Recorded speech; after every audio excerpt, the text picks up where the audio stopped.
Welcome to the Three Takeaways podcast, which features short, memorable conversations with the world's best thinkers, business leaders, writers, politicians, scientists, and other newsmakers. Each episode ends with the three key takeaways that person has learned over their lives and their careers. And now your host and board member of schools at Harvard, Princeton, and Columbia, Lynn Toman. Hi, everybody. It's Lynn Toman. Welcome to another episode. Today, I'm here with Joel Peterson, chairman of JetBlue. Joel will provide practical steps to becoming a better leader based on his experience as chairman of JetBlue, CEO of several other companies, member of the board of directors of 36 companies, and investor in 200 companies, 7 of which have become unicorns. That is, startups that have achieved valuations of over $1 billion. He is also a professor at Stanford and author of Entrepreneurial Leadership. Joel is special in that everyone he's ever worked with raves about him and what a wonderful person and leader he is. What's fascinating to me is that Joel's ideas on leadership fly completely in the face of conventional wisdom. Joel, welcome to Three Takeaways, and thank you so much for our conversation today. Thank you, Lynn. It's nice to be back with you. It is great to be back with you as well. Joel, your ideas on leadership seem to have really started with yourself and the work you did to make yourself a better person. Can you tell us about that, what you did and what it involved? Yeah, so I realized fairly early on that I was not as effective a leader as I thought I would be. I, like you, went to Harvard Business School, where you do think a lot about leading other teams. And I realized that I was a little bit too self-centered. I was a little bit emotional. And I was a little bit blaming. I was looking for things that were wrong. And I said, these 3 things are going to get in my way. I can tell I'm getting enough feedback on it that I've got to do something about it. And so rather than blame my parents or teachers or peers or DNA or whatever people blame, I decided I would come up with 3 mantras that I would say every time I ran into thinking that I was the center of the universe. I'd repeat one of them, or anytime I started to blame other people, I'd repeat another of them. Or when I felt emotions rising in me, I'd repeat the third one. And I found that over a couple of years, I actually rewired how I responded to events around me. And I wasn't derivative anymore of what was happening around me, but I was really in control. And it was actually turning something that was a weakness into something that was a strength. How do you think about feedback? Most people hate feedback. Yeah, I think it's a gift. I think you should embrace it. You should seek it out. One of the tricks that I've learned over time is if you repeat the feedback to the party who's given it, say, this is what I've heard you saying, and this is what I'm going to do about it. That's rewarding to them. And if you reward people for giving you negative feedback, they'll give you more feedback. And that's the only way you grow and learn. You know, it's like cooking without ever tasting the food. If you don't have feedback, you're going to make some lousy meals. So to me, feedback is the breakfast of champions. Most people think of meetings as opportunities for themselves to shine. How do you think of meetings, and what do you do in meetings? Well, there's several things. So there's a bunch of rules that I list in this book about running good meetings, including getting the atmospherics right, making sure the right people are there, having them early in the day and early in the week rather than late in the day and late in the week, having follow-up, having the meetings what I call daisy chain. So each meeting connects to the last meeting, being clear about what it is you're talking about. Is this a brainstorming meeting? Is this a decision-making meeting? Making them as short as you can possibly make them and being prepared. And then I try to make everybody, it's a little bit like, you teach, Lynn, so you know that if you can get students to make a noise in the first class or 2, they're with you forever. Whereas if they stay silent, my rule is if they stay silent for 3 classes, I may never get them back. So I'll even cold call directors or cold call people in meetings just to make sure that everybody makes a noise. Can you talk about listening in meetings and capturing the essence of other people's viewpoints? To me, that's fascinating. Well, to me, it's the most important thing that you do as a lead. If you think about the communication skill being your one of your more important skills as a leader. Most important part of communication is capturing what other people think. There's nothing as gratifying and as verifying as when somebody has heard you. A lot of us, can observe other people being quiet around us, but just waiting until we're silent for a second so they can jump in and make their point. That's not listening. That's being quiet. Listening is really saying, okay, I understand what you're saying. Let me see if I've captured what it is you're saying. Are you saying the following? Or here's what I hear you saying. And once you get that done and you've actually described something better than the other party could say it themselves, then they're ready to listen to you. So you really then have genuine two-way conversation, which is actually what you're trying to do, which is getting rarer and rarer in this world that we're in right now. When we think of leaders, many people think of larger than life leaders like Apple's Steve Jobs or Tesla's Elon Musk. Does that style work for most people? Well, I don't think these are very charismatic, creative geniuses in a lot of ways. And I think leaders are not to the manner born. They can be developed, and anybody can have leadership ability. If you learn to listen well, to generate ideas, to follow up, to care about others. People want to be respected. They want to be cared about. They want to have clear goals. You can learn to give feedback. These are skills that people can develop. And in fact, I think Elon Musk and Steve Jobs are not classically great leaders. They are entrepreneurs. They really do some great things. And Steve got to be a better leader the second time he was at Apple. He actually learned some things. But I don't think everybody needs to aspire to be that kind of leader. How would you describe your own style of leadership? Well, I'm very aware. So I've tried to list in this book that I just wrote 5 kinds of leaders: the presider, the manager, the administrator, the entrepreneur, and the politician. And so these are important skills. I'm not dismissing any of those as unimportant, but typically people have 1 or 2 or 3 that they are quite naturally good at, or that they've developed or work on, and 2 or 3 that they're not so strong at. The great entrepreneurial leaders understand that all of those are necessary in creating a great and enduring company. And therefore, they may need to hire in others to do it, but they need to appreciate and celebrate what each of those does. Now, that said, you asked me, what am I best at? I actually think I'm best, and I don't like this, but I actually think I'm best at being an entrepreneur, lighting fires, creating things, and being a bit of a politician. I understand sort of how people are. I understand how to make compromise. What politicians do is they negotiate. The good ones understand there are 2 sides.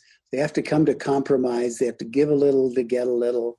And I think moving things forward that way is important. I'm not the best managers deal with complexity.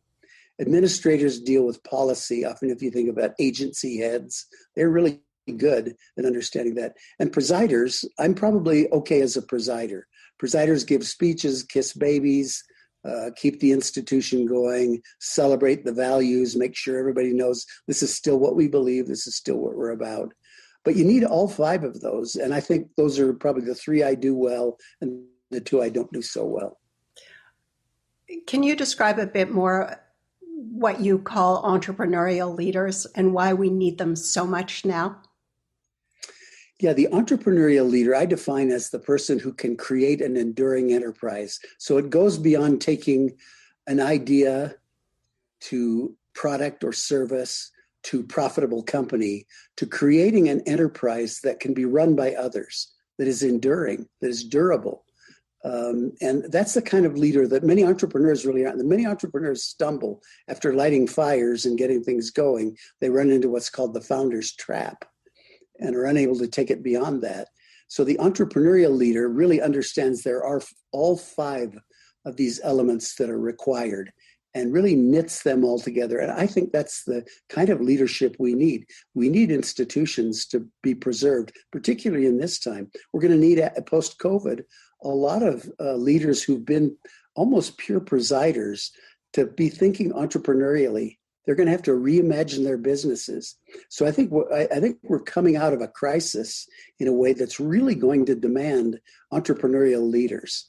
I've always said that I released this book at the worst possible time in the world, where no bookstores are open, but I actually think that it's relatively topical right now. I think if people will embrace some of the notions, I think people can get ideas and really restore their brands, their businesses, their covenants with everybody. The starting point, you believe, for people to become better leaders is building trust. What do you mean by that, and how do you do it? Well, trust to me is the operating system of a life well lived. You can't fake it. You can't build it up in an instant. It's a conversation at a time. It's a promise delivered at a time. We trust people who deliver on promises.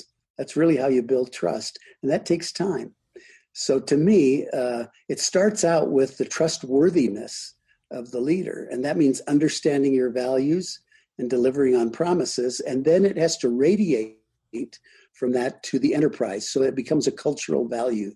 And I wrote this book called The 10 Laws of Trust, in which I kind of analyzed, what actually builds a high trust organization and what destroys trust, with the idea that I could generate a diagnostic that as a leader you could apply to your organization and understand the trust level and then start to address it. Say, boy, we're not very good at communicating. That's destroying trust. Let's work on that, so that you can become intentional about it. If you get the trust levels really high, it's like people being belayed on a cliff. They really can rely on each other that they can make it to the top.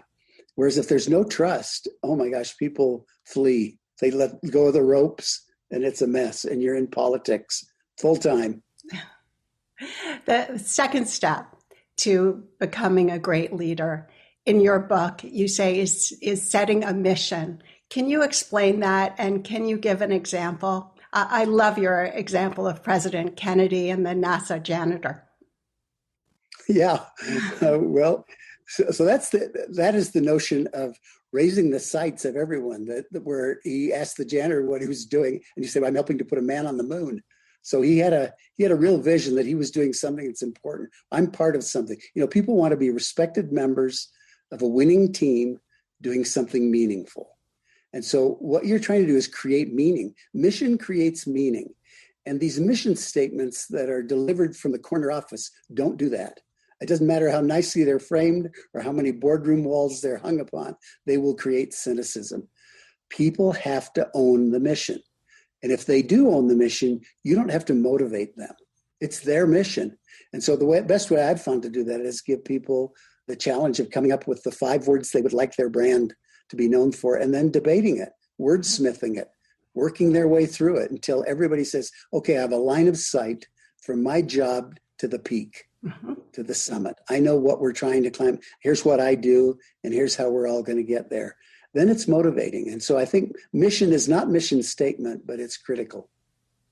Okay. I'm going to come back and ask you about JetBlue's mission statement a bit later when we talk about JetBlue.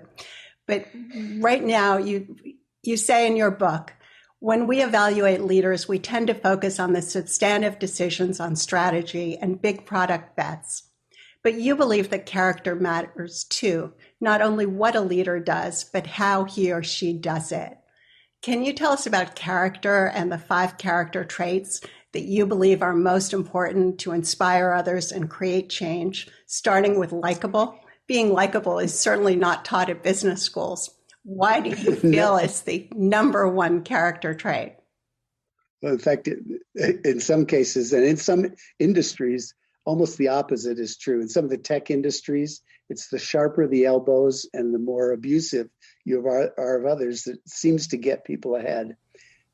And I think some of those things are true in the short run, but not so much in the long run. So I think leadership flows from character.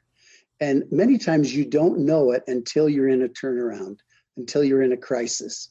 And many businesses have been thrown into crisis by COVID. And so they're having to rethink things. And all of a sudden, it matters. Are people likable? Do they have a sense of humor? I mean, some of these things that are really the human characteristic, are they kind? I think these kinds of things are character traits that we really come to rely on when we're roped together on the cliff. It matters. Some of the other character traits that you cite as important are grateful, happy, humble, humorous. Can you talk about those as well? Yeah, I mean, it's interesting. People who are happy and grateful somehow have shock absorbers. They can handle things. They have other places to go in their lives to be refueled. It's one of the reasons that I talk about protecting your personal life, because otherwise, I've known people who are really just completely dependent on what happens at work, and they're overly sensitive. Whereas people who have these other places to go to be grateful, to be happy, they have lots of room to absorb shocks and deal with things. So I think building those things up are really, not typically looked for, but really very important, particularly in moments of crisis. Many people agonize over each big decision. How important is one big decision compared to the millions of smaller decisions that follow every day? Well, I've always said that execution trumps strategy. And if you think about that in the terms of decision, the strategy is the big decision. Execution are all of the little decisions that follow on, and they are actually more important. These granular decisions are actually more important. And so I think decisions are really important, but I think a lot of times, particularly people who are trained and who are bright and who are perfectionist and graded in schools, you see it in your students, I see it in my students, they have a hard time pulling the trigger.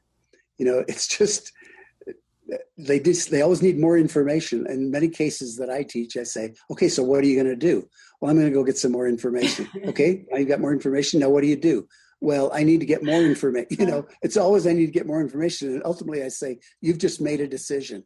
Time has made the decision for you. So I try to convince people, there's a diminishing cost, there's a diminishing return to the cost of information. And you have to decide to pull the trigger.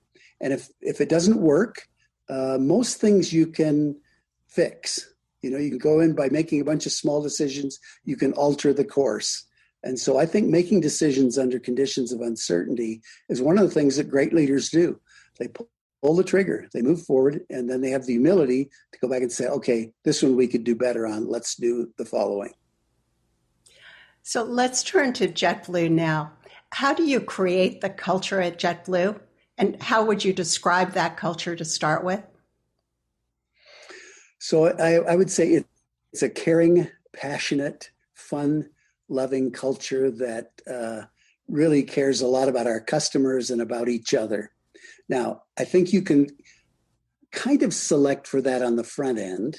You interview people carefully. Well, I used to tell people that it's easier to get into Stanford Business School than it is to get a job with JetBlue. And that's true. The numbers prove that out. So we're quite selective in that. But then I think the leadership has to demonstrate, if leadership isn't demonstrating that. And so I think it starts at the top. I know as chairman, I gave all of my board fees every year to an emergency fund that went to crew members who lost a home or a child or something had happened. We just had a way to. So over the years, I gave a lot of money to the employees, and they knew I cared. And every interaction is a respectful interaction. We did things like set people up so they could get college degrees, and cover those. And so we did a lot of things that we didn't have to do. And it just said, hey, we care a lot about you. And it's interesting, that reciprocates. The other thing we did is we said, we want to be good community members of our communities. So the JetBlue crew members voluntarily gave over 1 million hours to their cities. And that meant planting trees, building parks, delivering meals. I mean, it was just all kinds of things. And they felt better about themselves. They felt better about JetBlue. They recruited better people to JetBlue who stayed more with us. So there's this kind of virtuous cycle, but it has to start at the top. And people really have to feel it. People are too smart to fool them, to do these little things that are symbolic. I see a lot of people virtue signaling in today's world. And to me, it almost has the opposite effect when people go out of their way to virtue signal. I'd rather see somebody that you don't even know about rolling their sleeves up and helping in the inner city or wherever. You'd much rather see actions than words or statements. Absolutely. Can you talk about JetBlue heroes and your hero stories? So I have several, but I'll tell you one that I can think of. One of the associate deans at Stanford Business School was flying from San Francisco to Boston, and she was seated in the very back seat in the plane. So she was with her little baby, and she was the last person off. And so by the time she got to the carousel to pick up her baggage, her stroller for her baby had broken apart. And George Force was the pilot, the captain, the left seat captain on her flight. And he was still down there, kind of checking, making sure everything was okay, and noticed this young mother with her infant. And he went over and he helped assemble this stroller that she wrote me. And she said, "I'll never fly anybody but JetBlue." And so I read her letter at the beginning of a board meeting. Because I think people learn by example. We learn inductively. And I think great cultures celebrate heroes. And so to me, George Force is a hero. I've never met George Force. I wrote about him in Forbes, after this happened. But I think you're on the prowl as a leader for behavior that you want to reinforce. You want to celebrate that whenever it happens. And you often talk about JetBlue heroes at meetings to celebrate all of the culture, the wonderful people, and everything they've done.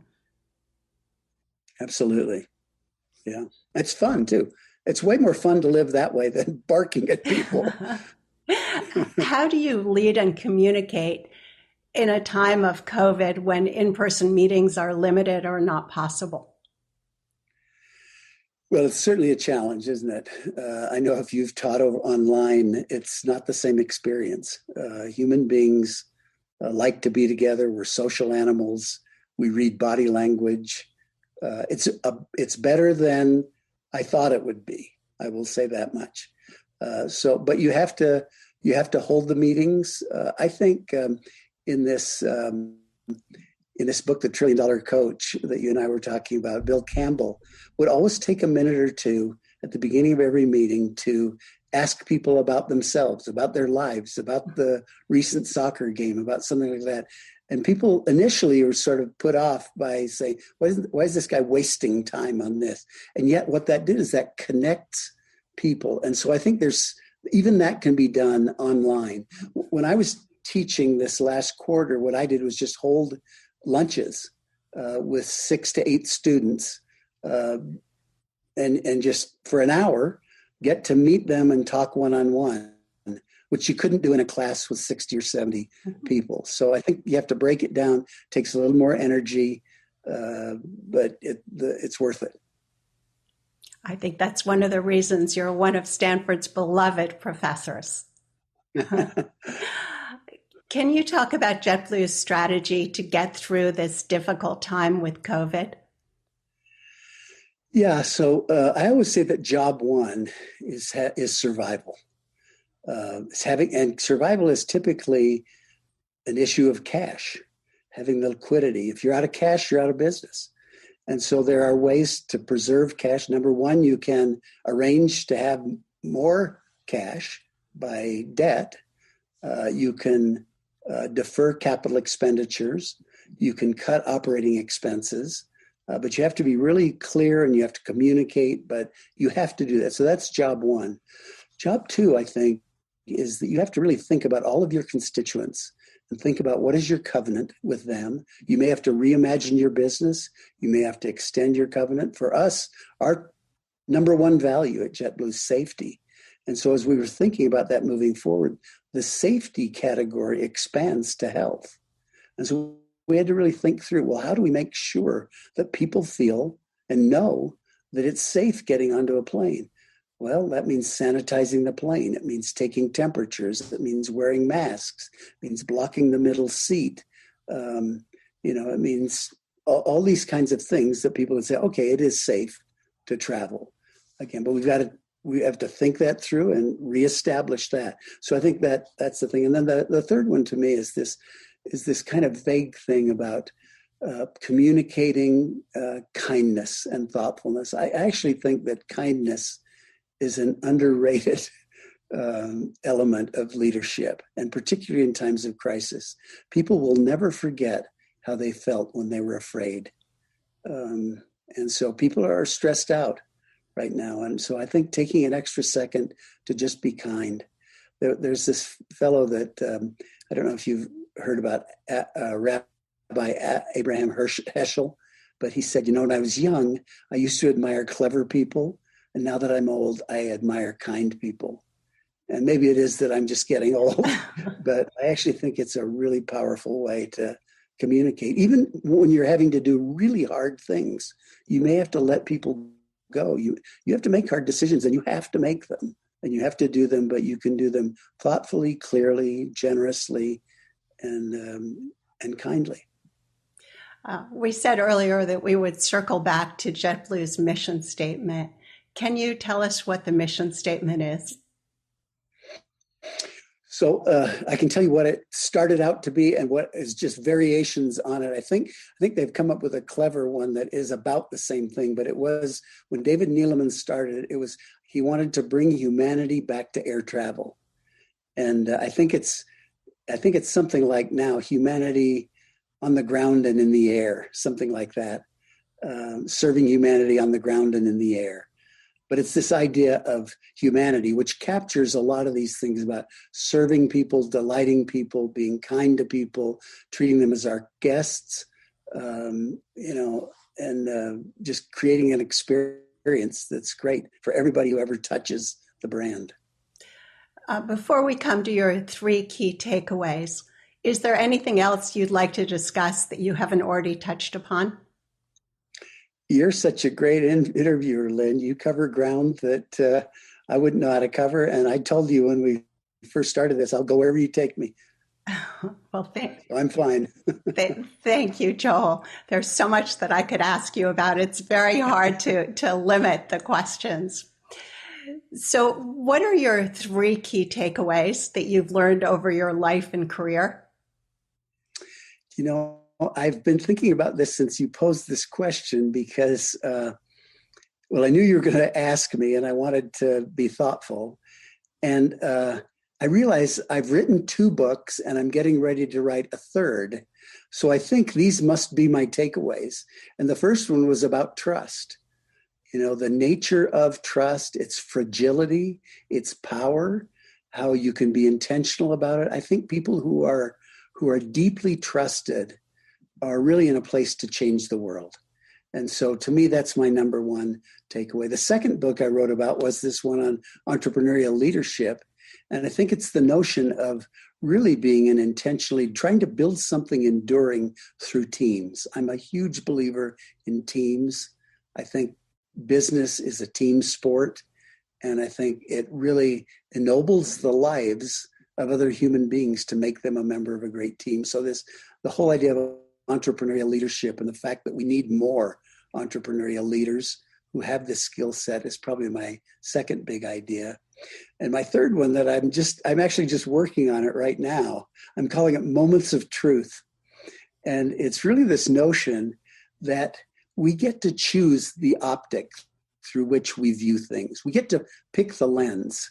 And so in many cases, the facts are not all that clear, and it's really the attitude we take into how do we want to filter the realities. And so I'm picking 10 moments of truth in my life. In some cases where I picked a kind of a fuzzy or vague lens that wasn't perfect, and it didn't work out as well as when I really was very careful and thoughtful about the lens. I use the example of Robert Frost's poems, Stopping in the Woods on a Snowy Evening, where the paths diverge and the path he chooses makes all the difference, what he calls the road less traveled by. So picking the roads really makes a huge difference. And so I think that idea of getting the lens cleared up is probably my third idea. Joel, thank you so much for our conversation for 3 takeaways. And thank you for your important ideas and your book, Entrepreneurial Leadership. Well, thank you, Lynn, for being who you are and what you do. Enjoyed talking. If you enjoyed today's episode, you can listen or subscribe for free on Apple Podcasts or wherever you listen. If you would like to receive information on upcoming episodes, be sure to sign up for our newsletter at 3takeaways.com or follow us on Twitter, Instagram, Facebook, and LinkedIn. Note that 3takeaways.com is with the number 3. 3 is not spelled out. For all social media and podcast links, go to 3takeaways.com.